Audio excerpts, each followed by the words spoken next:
الحمدلله خبرې تاسو واورېدې چې د موقع مناسب ټولې خبرې وشوي. الله دې زموږ دا خبرې په سمج کې راولي او بیا دې الله زموږ عمل نصیب کړي. زه بس تاسو ته یو خبره کوم، لطیفم دا او د دې سینم دی یو مهر دی د دې دغه د دې تقریر سوخی چې غلام احمد قادیانی دا عطا الله شاه بخاری رحمه الله سره مناظره تراغه نو عطا الله شاه بخاری رحمه الله وही अभी ये चेहरे आपको बता देंगे कि कौन झूठा है और कौन सच्चा है. तक हदीस के रागली दी वइन min खियार इबादिल्लाह इज़ा ذکر الله دا الله داسي غره بندگان دي چې مخته وګوري خدای به دې یاد شي. مناظرې چې کېناستل عطا الله شاه بخاری رحمه الله ورته وایي چې ته وایې زه پیغمبر یم، اخري پیغمبر یم، نو تا سره په دې باندې دلیل څه دی؟ غلام احمد ورته وایي چې ما سره قرآن مجید دی.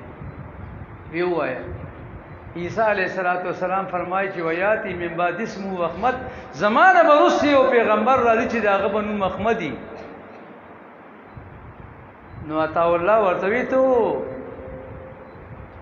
غلام احمدی، تو هو احمد نه وی چې غلام زمانه لرکی نو زه احمد پاتې شم. نو عطا الله شاه ورته وی زمان نوم عطا الله دی، ما چې عطا لرکی زه الله پاتې شم، تا ما پیغمبر نه راځي. مقصد دې دا دی هر یو فرعون ته الله یو موسی پیدا کړی دی. الله دې زموږ دې رور په عمر کې برکت واچي. دعا وکړئ. الحمدلله رب العالمین والعاقبۃ للمتقین والصلاة والسلام علی رسول خیر خلقی محمد و آله و اصحابہ اجمعین الطیبین الطاهرین. دعا وکړئ چې الله تعالی زموږ د اناس ته په خپل دربار کې مقبوله او منظوره کړي.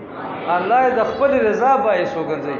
لا یاد ساتئ نور چې په کوم یو کار کې د الله رضا نه وي پنځ د الله مقبول نه دی. خدای زموږ په دې ناست کی او په دې بیان کې خپل رضا او اخلاص نصیب کړي. الله کوم اسلاف او مشران چې په دې جدوجہد کې وفات شوي دي، الله په قبرونو یې انوار ووري، دا غي برکتونه الله زموږ سره شامل یال کړي.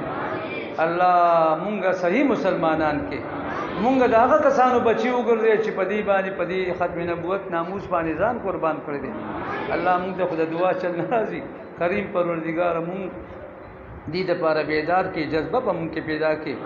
سبحان ربک رب العزت عما یصفون وسلام علی المرسلین.